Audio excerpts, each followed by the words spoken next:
दोस्तों स्टडी 91 के YouTube channel में आप सभी का बहुत बहुत स्वागत है। दोस्तों आज आप सभी के समक्ष करंट अफेयर की श्रृंखला में हम बातचीत करने चल रहे हैं दोस्तों आर्थिकी घटनाक्रम से संबंधित बहुत ही बेहतरीन सवालों के बारे में। जी हाँ दोस्तों, आज की चर्चा में दोस्तों बहुत सारे अच्छे सवाल मैं आपको पूछने वाला हूँ, आपको उसके उत्तर बताने वाला हूँ। जैसे कि सवाल परीक्षा में आता है, लाडली बहना योजना या बहन योजना दोस्तों किस राज्य में लागू किया गया था। यूट्यूब में अभी दोस्तों नया CEO नियुक्त किया गया दोस्तों जो कि भारतीय मूल के हैं, तो उनका नाम क्या है। एशिया की सबसे अमीर महिला दोस्तों किसे घोषित किया गया या फिर कितनी महिलाओं को दोस्तों इस लिस्ट में रखा गया है। वेल्थ रिपोर्ट अभी आया था दोस्तों, उसके अनुसार सबसे महंगा शहर कौन सा है।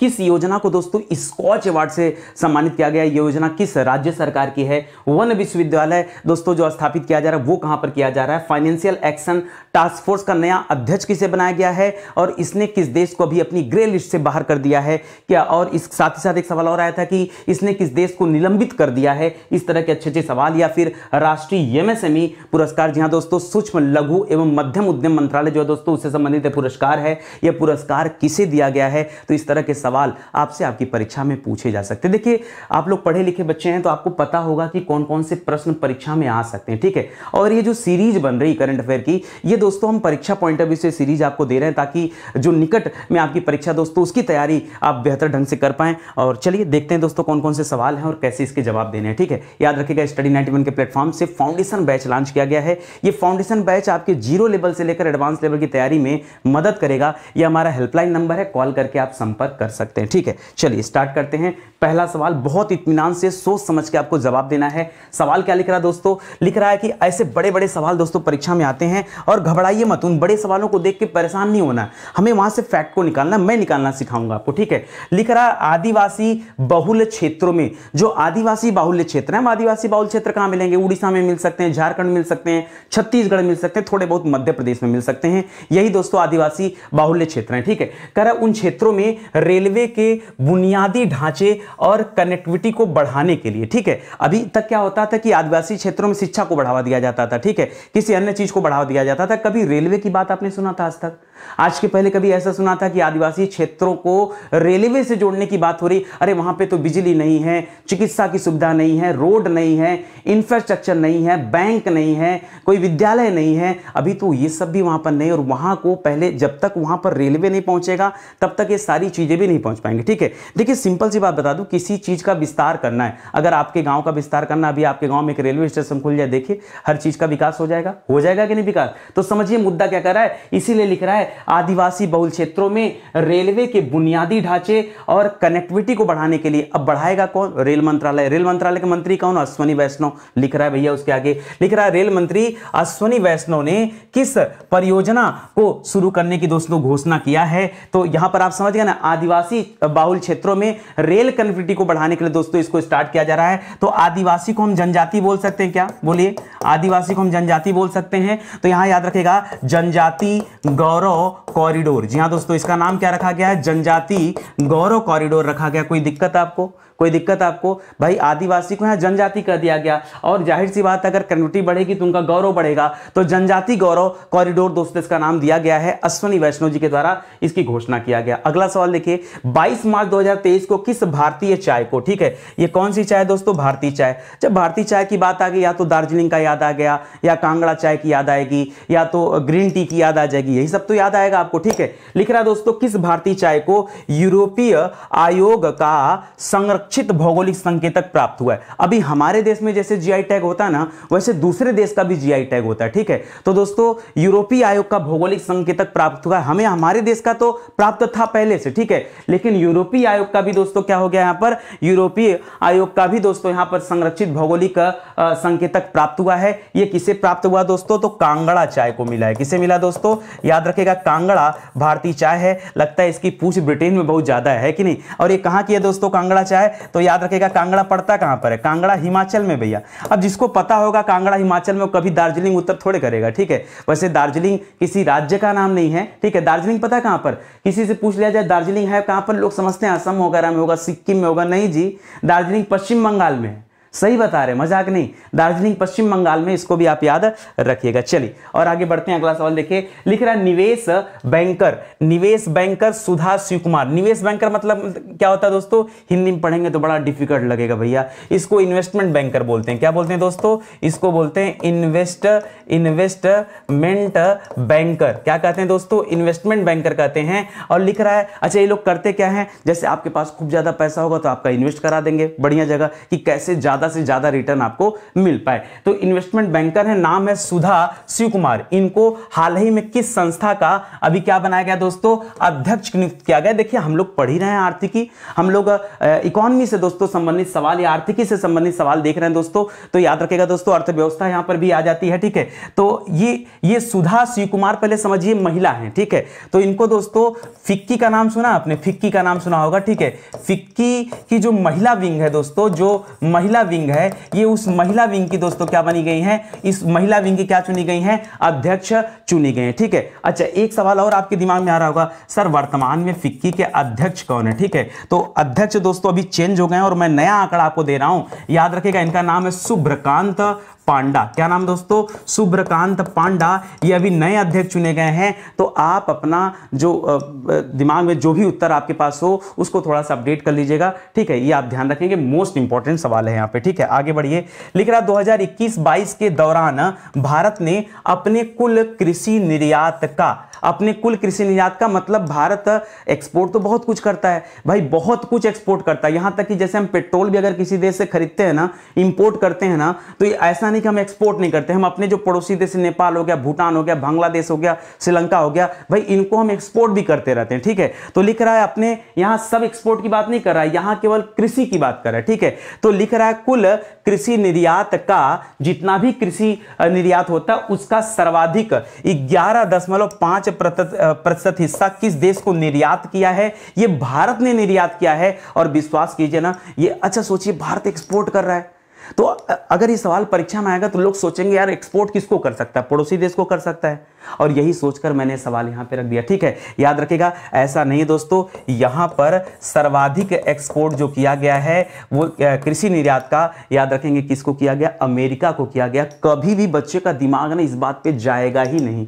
आप बताओ जाएगा, नहीं जाएगा, और उत्तर गलत हो जाएगा। आप याद रखिएगा, जो बच्चा इस सीरीज को देख रहा होगा ना उसको ऐसे चुटकी में याद होता रहेगा। ठीक है, चलो आगे बढ़ते हैं। लिख रहा वह दक्षिण पूर्व एशियाई देश, ठीक है, वह दक्षिण पूर्व एशियाई देश जिसके साथ भारत अब आरबीआई की पहल के अनुसार भारतीय रुपए में व्यापार कर सकेगा। होता क्या दोस्तों, देखिए एक बात समझिएगा, हर देश की मुद्रा अलग अलग है। हमारे देश में रुपया चलता है, थाईलैंड में मुद्रा अलग है, चीन की मुद्रा अलग है, जापान की मुद्रा अलग है, न्यूजीलैंड की मुद्रा अलग है, ऑस्ट्रेलिया की मुद्रा अलग है। अगर हम कोई चीज़ ऑस्ट्रेलिया से अगर हम व्यापार कर रहे हैं तो भैया वहाँ का सामान मंगाएंगे तो हम कौन सा पैसा दें उसको, हम उसको रुपया देंगे, वो कहेगा हम रुपया लेके क्या करेंगे। अगर वो हमको ऑस्ट्रेलिया के मुद्रा में दोस्तों भुगतान करें, मान लीजिए ऑस्ट्रेलिया हमें भुगतान करें, हम क्या करेंगे लेके उसका। ठीक है, तो ये होता है कि सर्वमान्य मुद्रा, तो सर्वमान्य मुद्रा में फिर डॉलर की बात आती है। ठीक है, अब जब ऑस्ट्रेलिया के पास डॉलर होगा तब तो भारत को दे पाएगा, या जब भारत के पास उतना डॉलर होगा तब तो ऑस्ट्रेलिया को दे पाएगा,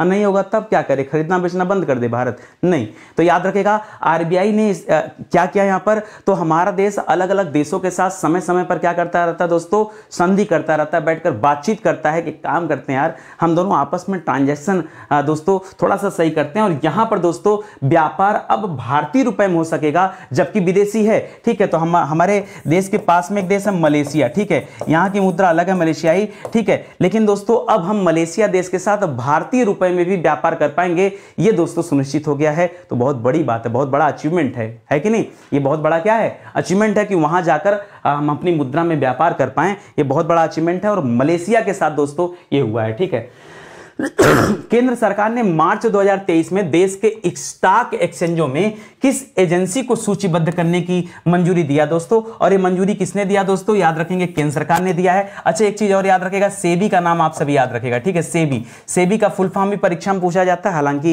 इतना आसान सवाल तो आएगा नहीं। Security and exchange board of India इसे कहते हैं। तो कह रहा है जो स्टॉक एक्सचेंज में किस एजेंसी को दोस्तों सूचीबद्ध किया जा रहा है, तो एक भारतीय। अच्छा बताइए, केंद्र सरकार ने किसी प्राइवेट एजेंसी को सूचीबद्ध करने की तो बात करेगा नहीं कि किसी प्राइवेट में या फिर कोई नया स्टार्टअप है उसको सूचीबद्ध कर लो। भाई क्या फर्क पड़ता है, केंद्र सरकार को किसी से क्या लेना देना, हाँ, केंद्र सरकार अगर किसी चीज को सूचीबद्ध करने के लिए कह रहा है तो तात्पर्य वहां पर छिपा हुआ है कि कोई ना कोई क्या होगा दोस्तों, उसका संबंध दोस्तों वो केंद्र से होगा, वह केंद्र का कोई ना कोई क्या होगा, कोई डिपार्टमेंट होगा, कुछ होगा। ये अपने दिमाग में रखिए। और यहीं पर हम पढ़ते हैं दोस्तों अक्षय ऊर्जा विकास एजेंसी। जी हां दोस्तों, अक्षय ऊर्जा विकास एजेंसी को जी हां दोस्तों, विकास एजेंसी को स्टॉक एक्सचेंज में अब लिस्टिंग कर दिया जाएगा, इसको भी सूचीबद्ध किया जाएगा। तो याद रखेंगे, बहुत बढ़िया सवाल। कल की क्लास में दोस्तों हम लोगों ने कवर किया था एक सवाल, बहुत बढ़िया सवाल था, ठीक है, कि जीआई टैग मिला हुआ था दोस्तों, जीआई टैग मिला था,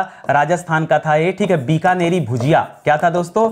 बीकानेरी भुजिया। भुजिया नमकीन तो सुना होगा ना, बीकानेरी भुजिया, ठीक है। अब इसका आईपीओ आने वाला, मतलब ये भी लिस्ट हो गया दोस्तों, स्टॉक एक्सचेंज में लिस्ट हुआ होगा तभी तो इसका आईपीओ आएगा, ठीक है। ये सवाल भी याद रखेगा, बड़ा मजेदार सवाल है, ठीक है। आगे बढ़िए, लिख रहा हाल ही में विश्व बैंक ने स्वच्छ पेयजल आपूर्ति के लिए किस राज्य को 363 मिलियन डॉलर, वैसे भी दोस्तों अगर हम अपने देश में देखें तो जो है स्वच्छ पेयजल के लिए दोस्तों लगातार एक से बढ़कर एक दोस्तों काम किए जा रहे हैं, गवर्नमेंट के द्वारा एक से एक बढ़कर एक स्कीम निकाली जा रही है और लोग पार्टिसिपेट भी कर रहे हैं, ठीक है। गोवा वगैरह को देख लीजिए तो स्वच्छ जल की आपूर्ति 100% तक कर दी है, मतलब हर घर स्वच्छ जल की बात हो चुकी है। उत्तर प्रदेश में भी दोस्तों ये चीजें होगी। तो यहां पर तो दोस्तों सीधे सीधे वर्ल्ड बैंक को दे रहा है, ठीक है, कि यहां पर वर्ल्ड बैंक ने स्वच्छ पेयजल आपूर्ति के लिए 363 मिलियन डॉलर का दोस्तों ऋण दिया। ऐसा नहीं कि वापस नहीं करना, वापस तो करना होगा, ठीक है, लेकिन दोस्तों ये जो ऋण मिलता है ना, बड़ा कम ब्याज दर होता है इसका, इसीलिए बहुत जल्दी जल्दी लोग ले लेते। तो 363 मिलियन डॉलर जो मिला है ये अभी कर्नाटक को मिला है। किसको मिला दोस्तों? कर्नाटक को मिला है, ठीक है। तो आप ऐसे याद रख सकते हैं कि अब बाकी के राज्य तो अपने से दोस्तों अपने बजट के अनुसार वो स्वच्छ पेयजल को बढ़ावा दे रहे हैं और ये कर्नाटक नाटक कर रहा है और लोन लेकर के काम कर रहा है, ठीक है। तो ऐसे याद कर सकते हैं, अगर इस बात को याद रखेंगे तो मतलब याद रखने की जरूरत नहीं है, परीक्षा में सवाल आएगा ना तो आपको याद आ जाएगा, यार नितिन सर ने मजाक मजाक में कहा था कि कर्नाटक नाटक कर रहा है, अपने बजट से नहीं, ये पेयजल आपूर्ति कर रहा है, उधार लेकर लोन लेकर पेयजल आपूर्ति करवा रहा है, ठीक है। ये आप ध्यान रखेंगे, ठीक है। हाल ही में किसे फाइनेंशियल एक्शन टास्क फोर्स, जी हां दोस्तों, इसे शॉर्टकट में एफएटीएफ कहा जाता है, तो एफएटीएफ का नया अध्यक्ष अभी दोस्तों नियुक्त किया गया है, ठीक है। याद रखेगा इनका नाम क्या है दोस्तों? टी राजा। क्या नाम दोस्तों? टी राजा नाम है या राजा कुमार नाम है, याद रखेगा। और ये कहां से हैं दोस्तों? तो भारतीय मूल के हैं, ऐसा नहीं कि इंडियन है, भारतीय मूल के हैं सिर्फ, ठीक है। मूल क्या है दोस्तों इनका? भारतीय है, ठीक है। तो याद रखेंगे दोस्तों ये सिंगापुर के रहने वाले दोस्तों, टी राजा कुमार इनका नाम है, ठीक है, जिन्हें एफएटीएफ का क्या बनाया गया दोस्तों? अध्यक्ष चुना गया, ठीक है। और इसी एफएटीएफ, अच्छा एफएटीएफ करता है क्या दोस्तों? Financial action task force.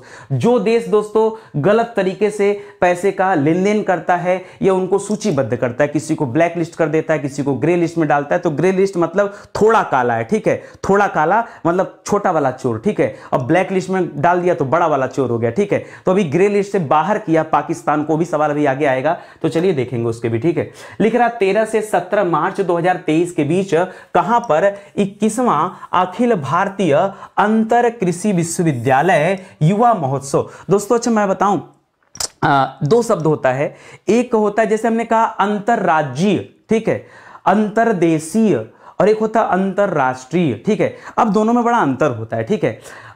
मैं आपको बताना चाहूंगा दोस्तों, मान लीजिए अगर लिखा है कहीं पर अंतरराष्ट्रीय, ठीक है, अंतरराष्ट्रीय, और इस अंतरराष्ट्रीय में आपको पता, अच्छा इस अंतरराष्ट्रीय में और इस अंतरराष्ट्रीय में क्या अंतर है बताइए? ये दोनों में बहुत बड़ा अंतर है, आपको पता है। हिंदी के दृष्टिकोण से मुझे बताना इसलिए जरूरी क्योंकि यहां पर जो आया इसको समझने में मदद मिलेगा। जब अंतरराष्ट्रीय की बात करें दोस्तों तो ये इसे हम इंग्लिश में कहते हैं इंटरनेशनल। क्या कहते हैं दोस्तों? इसे हम कहते हैं इंटरनेशनल, यानी इसमें देश विदेश की बात होती है। और जब ये वाला अंतरराष्ट्रीय लिखेगा ना तो याद रखेगा देशों के मध्य की बात होती है। अंतरधन राष्ट्रीय लिख दिया तो क्या हो गया? देशों के मध्य। जैसे लिख दिया, क्या लिख दिया दोस्तों? अंतरराज्यीय, तो पहले अंतर लिखेंगे फिर राज्य मतलब राज्यों के मध्य, इंटर स्टेट जैसे पढ़ते हैं ना, उसी तरह से लिख रहा है कि कहां पर 21वां अखिल भारतीय अंतर कृषि विश्वविद्यालय। अंतर कृषि विद्यालय मतलब अंतर कृषि विद्यालय युवा महोत्सव, ये अलग अलग राज्यों का जो कृषि विद्यालय दोस्तों उसके बीच में एक युवा महोत्सव हो रहा है। एक जैसे यूनिफेस्ट होता ना वैसे एग्री यूनिफेस्ट का आयोजन किया जा रहा है। और ये यूनिफेस्ट दोस्तों कहां पे हो रहा है? तो याद रखें दोस्तों ये यूनिफेस्ट हो रहा है दोस्तों बंगलुरु में। कहां पर हो रहा है दोस्तों? बंगलुरु में ये यूनिफेस्ट हो रहा है, जो कृषि विश्वविद्यालय का यूनिफेस्ट है, ये आप ध्यान रखेंगे। अच्छा सवाल है, बहुत मजेदार सवाल है, ध्यान रखेंगे, ठीक है। मार्च 2023 में जारी ब्रांड फाइनेंस की नवीनतम ग्लोबल 500 की सूची में कौन सा भारतीय ब्रांड वैश्विक स्तर पर शीर्ष 10 ब्रांडों में 9वें स्थान पर है, ठीक है। देखो दुनिया में बहुत सारे ब्रांड हैं, ठीक है, तो ऐसे में अगर टॉप 10 में हमारा कोई ब्रांड आता है तो बहुत बड़ी बात है। और यहां टॉप 10 में 9वें नंबर पर दोस्तों, 9th नंबर पर आया दोस्तों, याद रखेंगे रिलायंस जियो। कौन सा आया दोस्तों?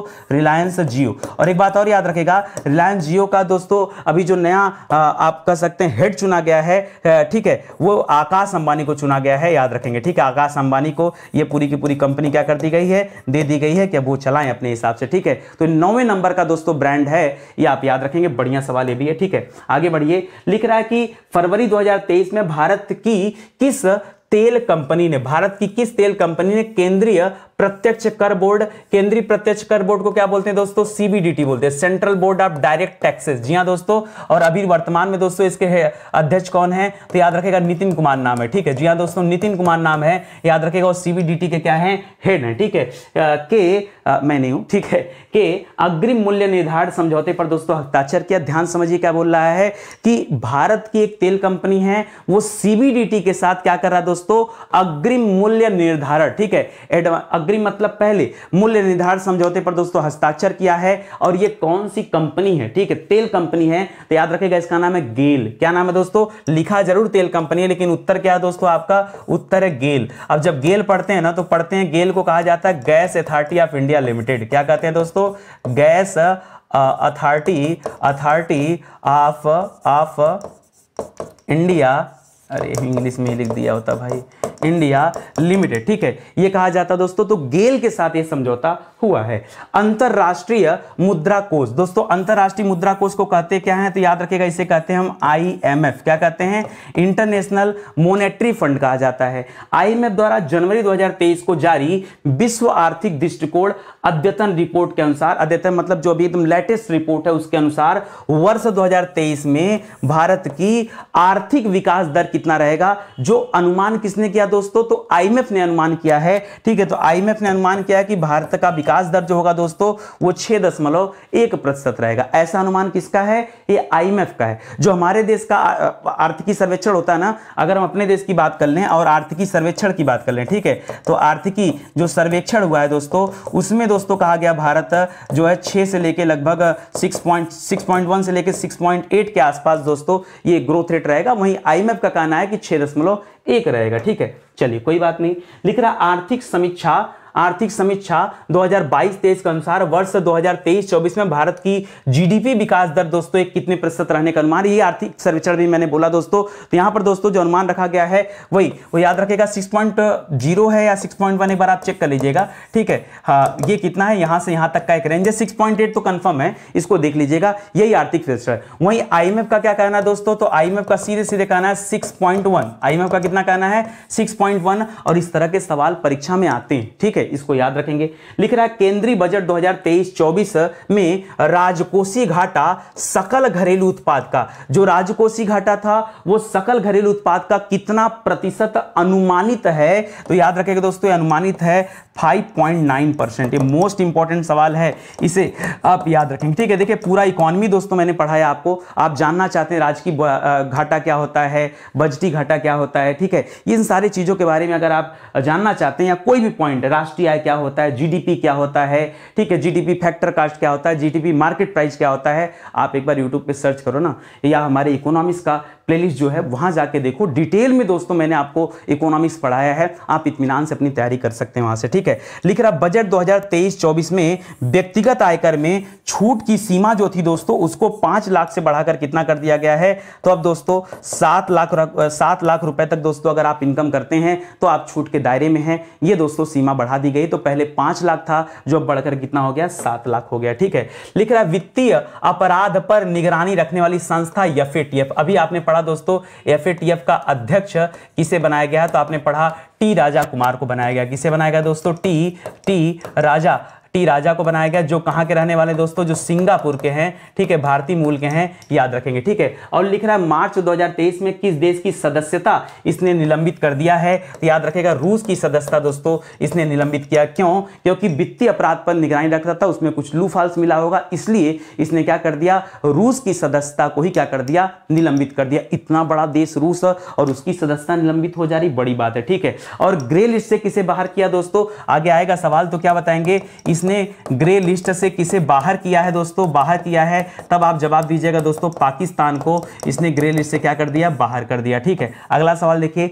हाल ही में भारत ने फ्रेंडशिप पाइपलाइन के माध्यम से किस देश को डीजल की आपूर्ति करने का निर्णय लिया है दोस्तों, कि डीजल की आपूर्ति करेगा और फ्रेंडशिप पाइपलाइन, एक पाइपलाइन के माध्यम से डीजल भेजेगा। और ये किसे भेजेगा दोस्तों, तो पाइप तो बड़ा दूर तक भेज नहीं सकता, अरे भारत तो वैसे भी खरीदता है ना, तो बहुत करेगा, अपने पड़ोसी देशों तक भेजेगा। तो बांग्लादेश को दोस्तों ये भेज रहा है, किसे भेज रहा है दोस्तों, बांग्लादेश को दोस्तों डीजल आपूर्ति करने वाला भारत, इसको भी आप याद रखेंगे, बेहतरीन सवाल है, ठीक है। हाल ही में नाइट फ्रैंक की रिपोर्ट आई दोस्तों, नाइट फ्रैंक की रिपोर्ट आई, वेल्थ रिपोर्ट 2023 जारी किया गया, वेल्थ रिपोर्ट, ध्यान दीजिएगा दोस्तों, नाइट फ्रैंक कई तरह के रिपोर्ट को जारी करता है, यहां पर हम वेल्थ रिपोर्ट की बात करें और उसमें विश्व का सबसे महंगा शहर दोस्तों किसे घोषित किया गया, विश्व का सबसे महंगा शहर इस नाइट फ्रैंक ने जो वेल्थ रिपोर्ट में बताया वो मोनाको को बताया। किसे बताया दोस्तों, मोनाको को। जी हां दोस्तों, मोनाको को विश्व का सबसे महंगा शहर बताया है, किसने, याद रखेगा, नाइट फ्रैंक ने बताया है अपनी वेल्थ रिपोर्ट 2023 में, ठीक है। लिख रहा 28 फरवरी 2023 तक देश के कुल स्टार्टअप की संख्या कितनी हो गई दोस्तों, तो देखिए मोदी जी ने खूब प्रमोट किया और खूब स्टार्टअप देश में हुए, लगभग दोस्तों 90,000 से अधिक स्टार्टअप। एग्जैक्ट की बात करेगा दोस्तों, क्या बताएंगे, 92,683 बताइएगा, क्या बताएगा दोस्तों, 92,683, थोड़ा लंबा आंकड़ा है, ठीक है, और याद भी हो जाएगा आपको, घबराइएगा मतलब, मैंने ऐसे याद किया है कि स्टडी 91 जब आप याद करते हैं दोस्तों, स्टडी 91, बस उसके जगह 91 से ग्रोथ करिए और 92 पे आ जाइए, तो लगभग 92,000 अगर आप भी आपको याद है तो भी आप आराम से बता सकते हैं। तो अपने देश में जो स्टार्टअप की संख्या हो गई दोस्तों वो बढ़कर के कितना हो गया, लगभग 92,683 एग्जैक्ट हो गया, या लगभग 92,000 बताइए, वो भी सही है आपका, ठीक है। भारतीय मूल के वह अमेरिकी जिन्हें फरवरी 2023 में यूट्यूब का नया सीईओ दोस्तों नियुक्त किया गया, याद रखिएगा, भारतीय मूल के हैं, इनका नाम है नील मोहन। क्या नाम है दोस्तों, नील मोहन। जी हां दोस्तों, नील मोहन को नया सीईओ चुना गया दोस्तों, किसका, यूट्यूब का दोस्तों नया सीईओ चुना गया। वह राज्य सरकार जिसने लाडली बहना योजना दोस्तों स्टार्ट किया है, जिसके तहत अपने राज्य की प्रत्येक बहनों को या महिलाओं को दोस्तों 1,000 रुपया महीना दिया जाएगा, तो दोस्तों ये मध्य प्रदेश की योजना है। जी हां दोस्तों, मध्य प्रदेश की योजना है, और ये लाडली बहन योजना दोस्तों 2.0 भी आया गया है इसका, ठीक है। तो मध्य प्रदेश को फिलहाल याद रखेगा। मध्य प्रदेश वही देश है दोस्तों जो अपने स्कूली पाठ्यक्रम में एआई को शामिल कर रहा है, आपको पता है नहीं, साइबर तहसील बनाया है इसने, ये सब लेटेस्ट सवाल है, इसको भी आप ध्यान रखेंगे, ठीक है। आगे बढ़िए, अगला लिख रहा है मार्च में जारी सिटी इंडेक्स 2023, ठीक है, मार्च में एक सिटी इंडेक्स जारी हुआ था, उसके एक नई international women's day study report के अनुसार जहां महिला अरबपतियों की सूची अमेरिका में क्या है दोस्तों, सिर्फ पर सबसे ज्यादा अरबपति महिलाएं किस देश में दोस्तों, अरबपति महिलाएं सबसे अधिक दोस्तों किस देश में हैं महिलाएं, तो याद रखेगा उसमें अमेरिका दोस्तों क्या है दोस्तों, टॉप पर है, सबसे ज्यादा अरबपति महिलाएं कहां, अमेरिका में। वहीं भारत में महिलाएं इस सूची पर दोस्तों किस स्थान पर है, तो याद रखेगा दोस्तों 5वें नंबर पर है, ठीक है। पूरे दुनिया में 5वां स्थान भारत का है जब हम महिलाओं की संख्या मतलब सबसे ज्यादा है, ठीक है, अरबपति महिलाओं की संख्या सबसे ज्यादा है। लिख रहा परमेश्वरन अय्यर। जी हां दोस्तों, ये मोस्ट इंपॉर्टेंट सवाल है। परमेश्वरन अय्यर दोस्तों कुछ दिन पहले ही ये पूर्व आईएएस अधिकारी हैं जिन्हें नीति आयोग का क्या बनाया गया था दोस्तों, सीईओ बनाया गया था, मुख्य कार्यकारी अधिकारी बनाया गया था। परमेश्वरन अय्यर को अभी फिर से दोस्तों, अभी लेटेस्ट चेंज हुआ था लेकिन फिर से दोबारा एक नया सीईओ दोस्तों यहां पे अपॉइंट किया जा रहा है, तो याद रखेगा वीवीआर सुब्रमण्यम को। जी हां दोस्तों, वीवीआर सुब्रमण्यम को दोस्तों याद रखेगा, सुब्रमण्यम को यहां क्या बनाया जा रहा है दोस्तों, नीति आयोग का सीईओ बनाया गया, ठीक है। और वर्तमान में अध्यक्ष कौन है दोस्तों, नीति आयोग के अध्यक्ष तो हमेशा प्रधानमंत्री होते हैं। उपाध्यक्ष की बात करिए, उपाध्यक्ष कौन है दोस्तों, तो याद रखेंगे यहां पर सुमन बेरी का नाम, ठीक है, सुमन बेरी का नाम याद रखेगा, यह भी बढ़िया सवाल है, याद रखेंगे। ठीक है, परमेश्वरन अय्यर चेंज हो गए हैं, ध्यान दीजिएगा। नीति आयोग को national institution of transforming India कहा जाता है। 1 जनवरी 2015 को इसकी स्थापना मोदी जी ने किया था। किसको हटा करके? योजना आयोग को हटा करके, जो प्लानिंग कमीशन था दोस्तों उसे हटा करके ये नीति आयोग बनाया गया। ठीक है, उड़ीसा के वे 3 जिले जहां हाल ही में दोस्तों क्या मिले हैं? सोने के भंडार खोजे गए हैं। तो याद रखेगा वो कहां कहां मिले दोस्तों? तो उड़ीसा में एक आपने नाम सुना होगा मयूरभंज जिला का। हाल ही में दोस्तों मयूरभंज में काई दोस्तों काई को जीआई टैग मिला है, याद रखेंगे। ठीक है, काई को एक खाने वाला आइटम है, ठीक है, फूड है, ठीक है, फूड है वहां का। ठीक है, तो याद रखेगा उससे जीआई टैग दिया गया। तो मयूरभंज में दोस्तों यहां सोने के भंडार मिले हैं। उसी तरह से आपने क्योंझर का नाम सुना होगा, क्योंझर का नाम सुना होगा। ठीक है, क्योंझर को भी मिला है। और आपने देवगढ़ का नाम सुना होगा। ठीक है, देवगढ़ ही नाम है ना, तो याद रखेगा देवगढ़ का नाम सुना होगा। ये 3 ऐसे स्थान है उड़ीसा में जहां पर दोस्तों सोने के भंडार मिले हैं हाल ही में, तो इसे भी आप याद रखेंगे, बेहतरीन सवाल है। ठीक है, लिख रहा विश्व बैंक ने हाल ही में भारत के किस क्षेत्र को सहयोग देने के लिए $1 बिलियन दोस्तों ऋण दिया? इसके पहले आपने देखा दोस्तों, इसके पहले देखा आपने कि विश्व बैंक ने कर्नाटक को दिया था। ठीक है, विश्व बैंक ने कर्नाटक को दिया था ना, कर्नाटक को। और कर्नाटक क्या कर रहा था दोस्तों? वही स्वच्छ जल पेय आपूर्ति। ठीक है, स्वच्छ जल आपूर्ति, जल आपूर्ति की बात हो रही थी दोस्तों। उसी सेगमेंट में दोस्तों $363 मिलियन दिया था दोस्तों, मिलियन डॉलर दिया था। यहां पे दोस्तों $1 बिलियन ऋण दे रहा है। ये भारत के किस क्षेत्र को लिए दे रहा है दोस्तों स्पेशली? तो याद रखेगा स्वास्थ्य क्षेत्र के लिए। ठीक है, स्वास्थ्य क्षेत्र में सहयोग के लिए दोस्तों अभी विश्व बैंक ने भारत को क्या दिया दोस्तों? $1 बिलियन ऋण दिया है। इसे भी आप याद रखेंगे दोस्तों। लिख रहा है मार्च 2023 में भारत ने किस देश के साथ लिथियम और कोबाल्ट जैसे महत्वपूर्ण खनिजों में निवेश के लिए एक समझौते पर हस्ताक्षर किया कि उस पर निवेश किया जाए? तो यह हस्ताक्षर किया गया दोस्तों ऑस्ट्रेलिया के साथ। ठीक है, भारत ने याद रखेगा किसमें निवेश के लिए? लिथियम और कोबाल्ट जैसे महत्वपूर्ण खनिजों में निवेश के लिए ऑस्ट्रेलिया के साथ दोस्तों भारत ने यह समझौता किया है। यह भी अच्छा सवाल है। ठीक है, लिख रहा आरबीआई के पूर्व गवर्नर रंगा राजन। जी हां दोस्तों, रंगा राजन का नाम सुना होगा। दिसंबर 2022 में इनकी प्रकाशित पुस्तक का दोस्तों नाम क्या है? तो याद रखिएगा फोक्स इन द रोड। क्या नाम दोस्तों?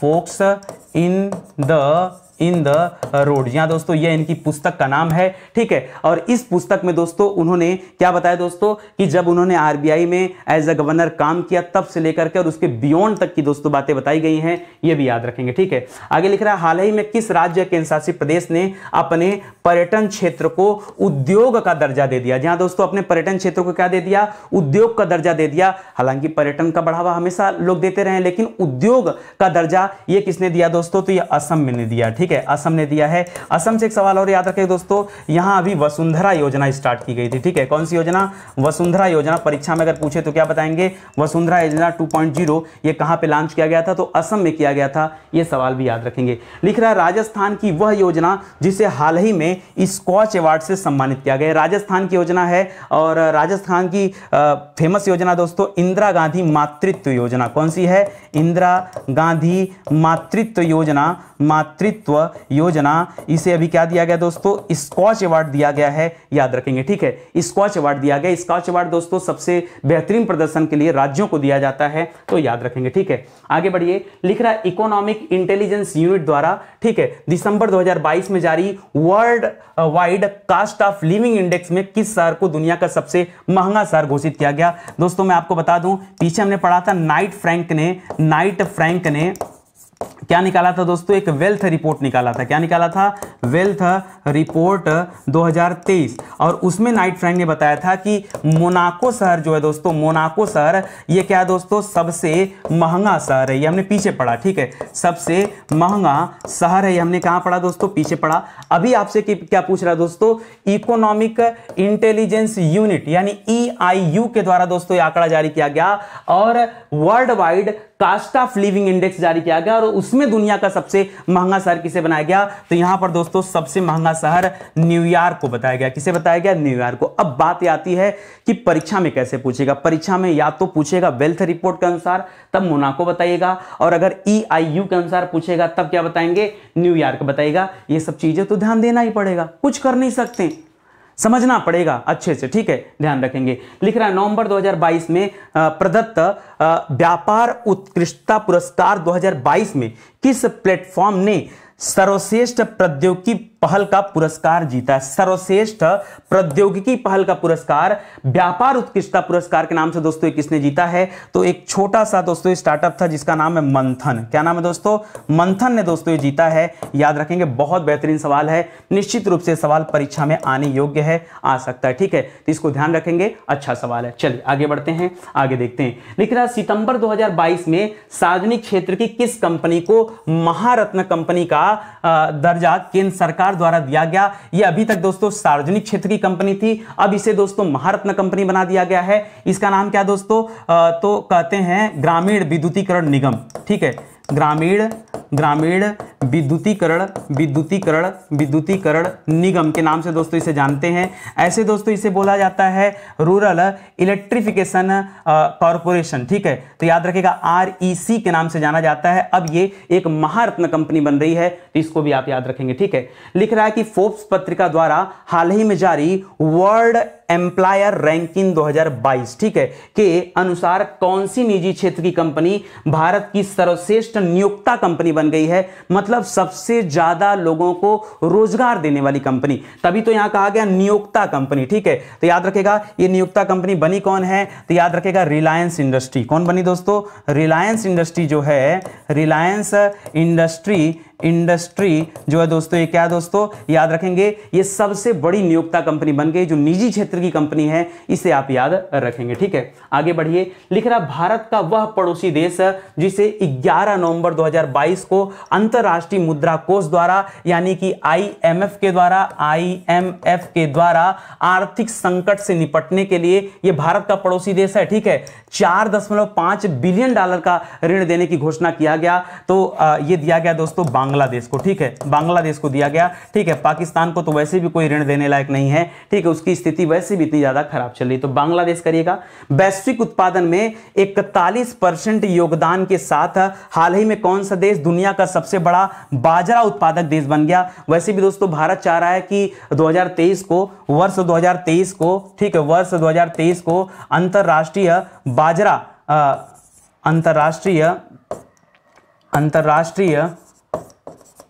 बाजरा वर्ष के रूप में दोस्तों मनाया जाए। ऐसी भारत ने दोस्तों कई बार रखी है बातें अपनी, ठीक है, और इसको मनाया भी जा रहा है, ठीक है। ये 2023 का जो वर्ष, इसे अंतर्राष्ट्रीय बाजरा वर्ष के रूप में मनाया जा रहा है। बाजरा दोस्तों ये मोटे अनाज को बढ़ावा देने के लिए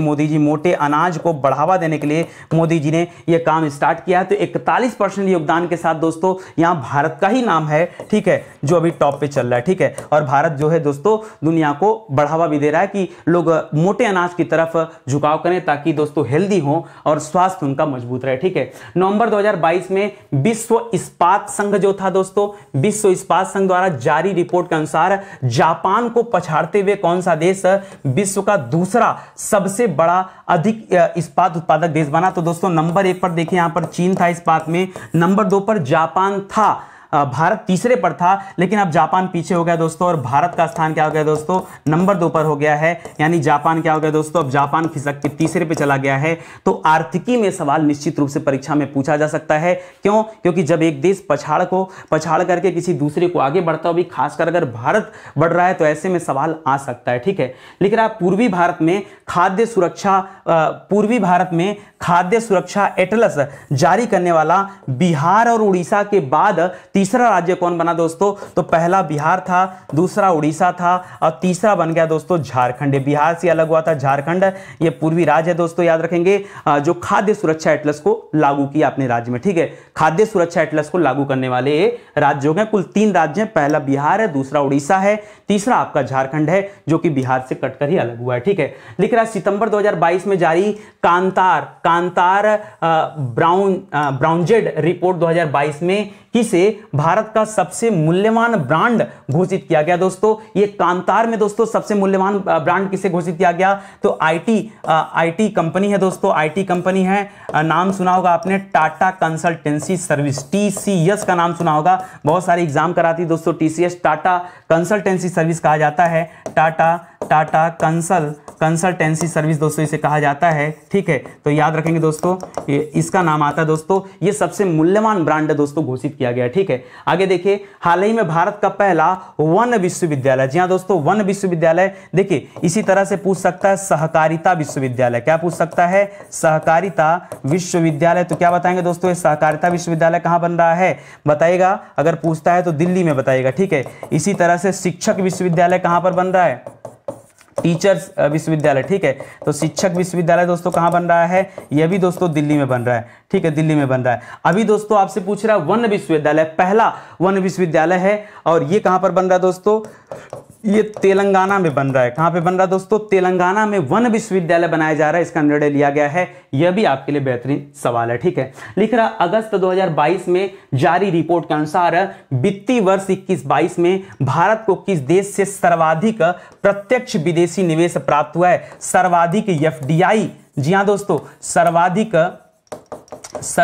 एफडीआई दोस्तों एक किस देश से प्राप्त हुआ है। देखिए प्रत्यक्ष विदेशी निवेश मतलब कहां से सबसे ज्यादा इन्वेस्टमेंट हुआ है, कहां पर दोस्तों, भारत में इन्वेस्टमेंट हुआ है। तो याद रखिएगा सबसे ज्यादा एफडीआई प्राप्त हुआ है सिंगापुर देश से, ठीक है, सिंगापुर देश से। देखिए जितने भी यूट्यूबर हैं दोस्तों, उनका भी पेमेंट कहां से आता है दोस्तों, सिंगापुर से आता है। तो सबसे ज्यादा एफडीआई यहां पे आ जाएगा, ठीक है। लिख रहा जुलाई 2022 में जारी ब्लूमबर्ग बिलियनियर्स इंडेक्स, ठीक है। अब बिलियनियर्स इंडेक्स बताएगा क्या, वही कौन सबसे अरबपति खरबपति है, ठीक है।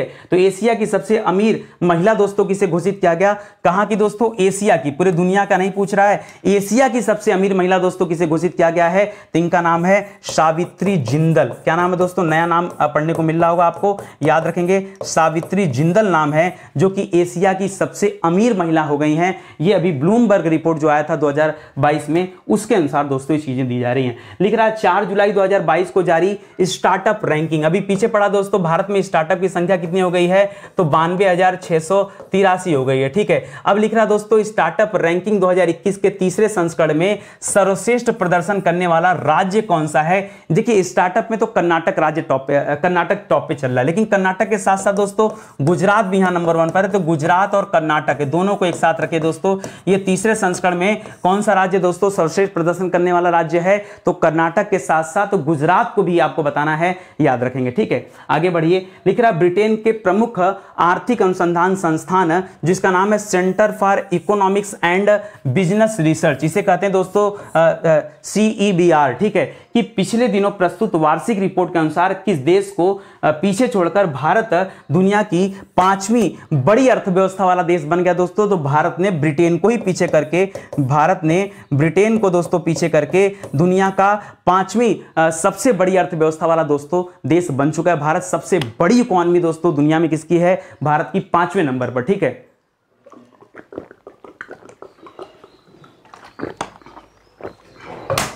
चलिए और आगे बढ़ते हैं, अगला सवाल देखिए।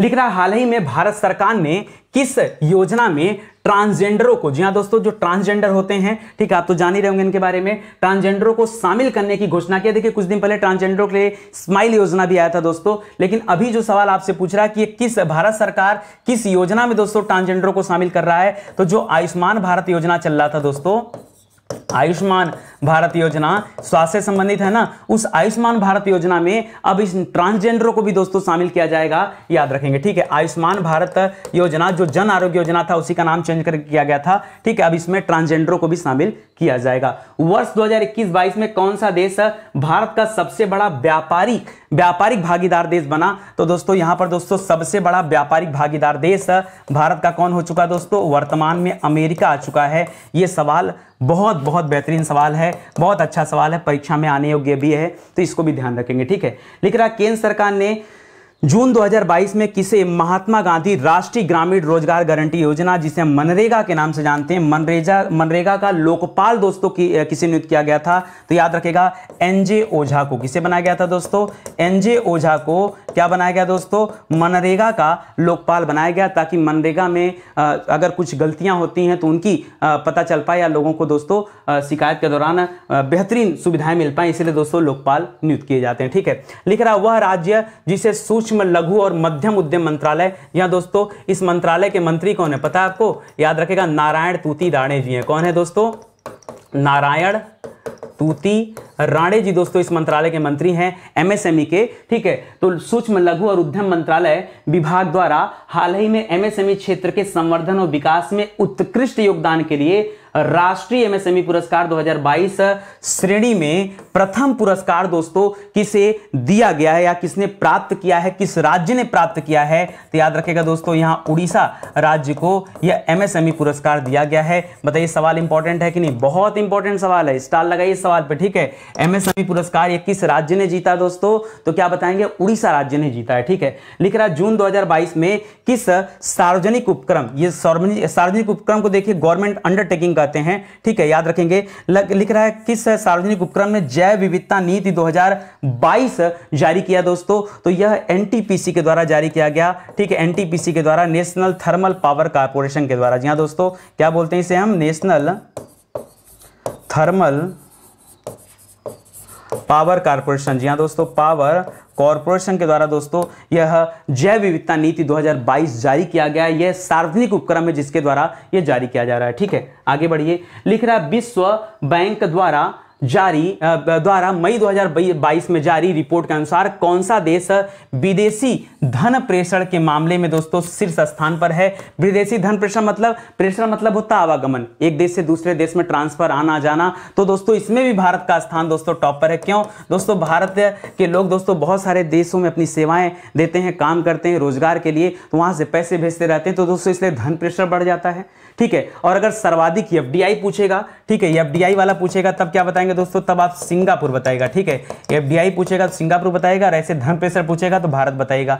लिख रहा बेंगलुरु स्थित किस नियो बैंक प्लेटफॉर्म को भारत का 100वां, जी हाँ दोस्तों, 100वां यूनिकॉर्न बनने का दोस्तों गौरव प्राप्त हुआ है। तो इसका नाम क्या दोस्तों? इसका नाम है ओपन। क्या नाम है दोस्तों? ओपन। इसका नाम ही है दोस्तों ओपन, याद रखेगा, ठीक है, स्टार्टअप का।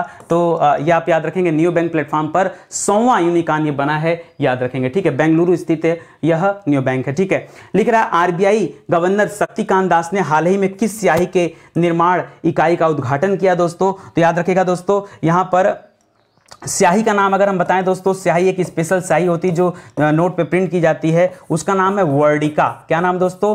वर्डिका स्याही नाम है। और इसकी जो इकाई, जो निर्माण इकाई मतलब जो मैन्युफैक्चरिंग यूनिट लग रहा है दोस्तों, ये कहां पे लग रहा है? ये मैन्युफैक्चरिंग यूनिट लग रहा है दोस्तों मैसूर में। कहां पे लगाया जा रहा है? मैसूर में लगाया जा रहा है। वहां पर वर्डिका स्याही से दोस्तों नोट प्रिंट किए जाएंगे, ये आप याद रखेंगे, ठीक है। वहां एक्चुअली प्रिंट नहीं किया जाएगा, वहां पे स्याही बनेगा, ठीक है। प्रिंट तो दोस्तों अलग अलग जगह होता है, देवास में होता है, ठीक है। तो याद रखेंगे यहां पर क्या बनेगा दोस्तों? स्याही बनेगा। ये सवाल आप ध्यान में रखेंगे। तो आर्थिकी से संबंधित जितने भी इंपॉर्टेंट सवाल लगे मुझे, वो मैंने आपको दे दिए। और लगातार दोस्तों आप लोग करंट अफेयर पे मेहनत करते रहे, क्योंकि परीक्षा में करंट अफेयर का सेक्शन बड़ा मजबूत है दोस्तों, बहुत ज्यादा मात्रा में करंट अफेयर पूछा जाएगा, तो इसलिए पहले से आप तैयारी रखें, ठीक है। स्टडी 91 के प्लेटफॉर्म पर बहुत सारे विषय आपको पूरी तरह से पढ़ा दिए गए हैं। साथ ही साथ दोस्तों किताबें भी लॉन्च की गई हैं। इन किताबों को आप ऑनलाइन ऑफलाइन हर तरीके से ले सकते हैं। ऑनलाइन चाहिए तो हमारी वेबसाइट या एप्लीकेशन से ले लीजिए। कैश ऑन डिलीवरी वगैरह चाहिए तो अमेजन, फ्लिपकार्ट, मीशो, वहां पे भी किताबें लिस्ट कर दी गई हैं, तो वहां से भी आप परचेज कर सकते हैं, ठीक है। तो चलिए आज के लिए फिलहाल इतना ही, मिलते हैं दोस्तों अगले लेक्चर में। तब तक के लिए बहुत बहुत धन्यवाद आपका। जय हिंद, जय Bharat. Thank you so much.